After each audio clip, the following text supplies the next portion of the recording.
Ito ang Hope Central, ang Adventist Broadcasting Network ng Central Luzon Conference. We're big on small. Iyan ang tema sa Uniwide Festival on a Small Group na isinagawa dito sa Boy Scout of the Philippines, Mount Makiling, Los Baños, Laguna.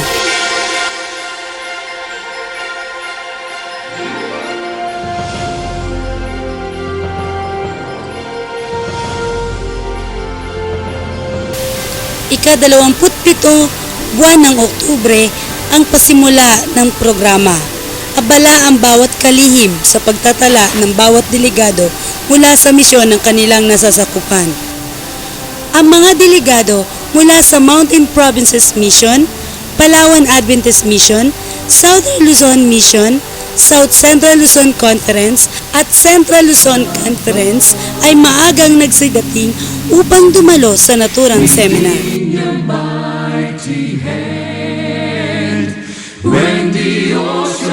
Tumungo sa kani-kanilang accommodation ang mga delegado. How is sorry due above the storm. Father, you are king over the flood. Matapos ang registration ay pinasimulan na ang parada patungo sa Vargas Hall. Find rest my soul in Christ alone. No peace within your mighty hand.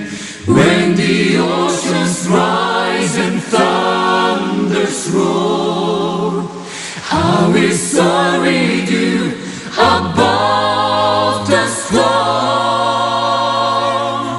Father, you are king over the flood. I will be still. Nasa 250 lamang ang bilang na inaasahang dadalo.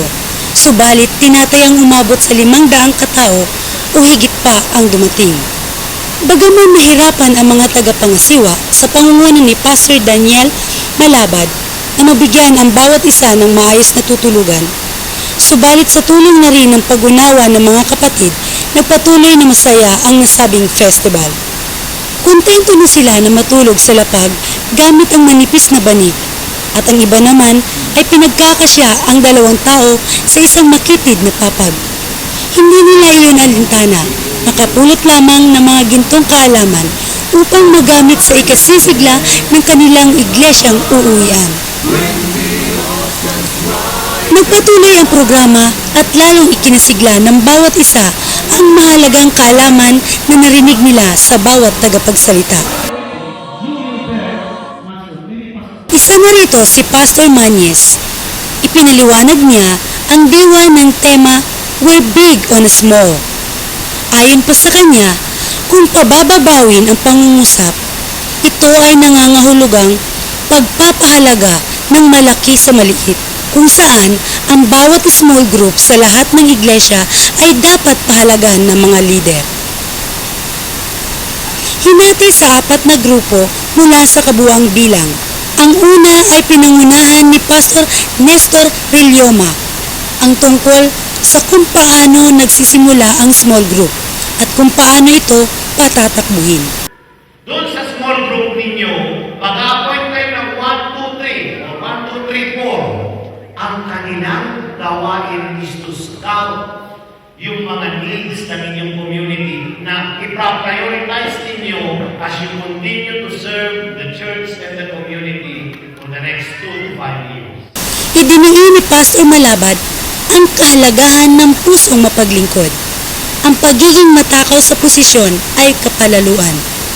Ayon po sa kanya, kahit walang posisyon, ay dapat magpatuloy ang ministeryo. Non-position ko, please. May position wala, maglingkod ng mata. Samantala, tinalakay naman ni Pastor Gayoba ang kahalagahan ng Sabbath School Action Unit. Ang pagdadalaw sa mga kaanib, kasama ang pagkakataong makasama sa worship ang mga mahihina ay mahalaga. Bago sumapit ang araw ng Sabat, ang lahat ay halos makiisa sa hiking. Naglakad ang mga delegado na pulupulutong at ganito ang mga sumunod.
Matagumpay na natapos ang programa.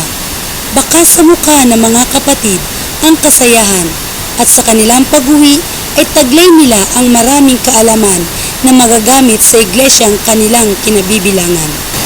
Well, ang pangunahing layunin ng seminar na ito ay upang bigyan ng pansin ang kahalagahan ng small group sapagkat ang ating iglesia ay lumaki ng gayon na lamang, subalit ito'y nagpasimula sa isang maliit na pulutong. Dahilan sa kanilang katapatan sa paglilingkod at sa pananampalataya ay lumaki at naging maigting ang ugnayan at relasyon ng mga kapatid. Kaya nga nais nating ibalik muli sa isipan at sa kalagayan ng ating iglesia ngayon na bigyan ng halaga ang maliit na bagay o di kaya ang small group. At ang small group na ito ang siyang magpapatunay kung gaano kadakila ang Panginoon sa kanyang kabutihan, sa kanyang kabaitan, at sa kanyang mga pagpapalang patuloy natin tinatanggap. At ang small group na ito, maliban sa magiging malapit ang ugnayan ng mga kapatid, sisigla sila sa kanilang pagtatalaga sa pananampalataya at sa katotohanan. Kakasangkapanin din sila ng banal na espiritu para maging epektibong bihikulo para sa panghihikayat pa ng maraming kaluluwa para sa kaharian ng Panginoon. Ako may papayo sa mga opisyalis na ating iglesia sa ganito mga malakihang pagpupulong. Ito isang magandang training para tayo ay matuto at sana huwag natin ito palampasin sapagkat ito ay napakahalaga sa Panginoon sa ating paglilingkod na dito lamang natin malalaman ang mga bagay o papaano tayo makagagawa, mga pamamaraan kung pa tayo makapaglilingkod at kung paano tayo magiging epektibo na mga anak ng Diyos sa paglilingkod sa Kanya. Ito po ang mga kaganapan mula sa Boy Scout of the Philippines, Mount Makiling, Los Baños, Laguna. Sa pangalan ng North Philippine Union Conference, ito po si Eleni Amican nag-uulat para sa Hope Central CLC.